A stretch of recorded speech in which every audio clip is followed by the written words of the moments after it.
Go to the image, adjustments, desaturate.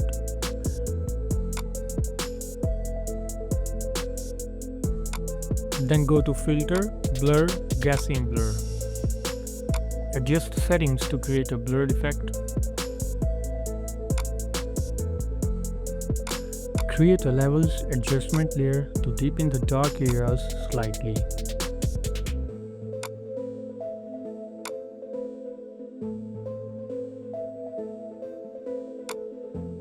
Save the file as a PSD on your computer with the name of your choice. Undo 2 steps to revert to the original picture. Enable the logo layer and convert it into a smart object. Then go to Filter, Distort, and then Displace. Adjust the values as desired. The higher the value, the steeper the curves will be.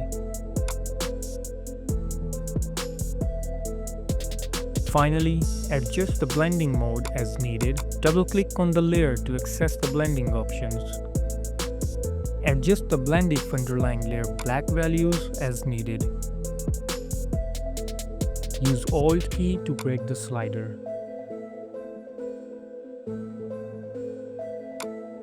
Your image is ready.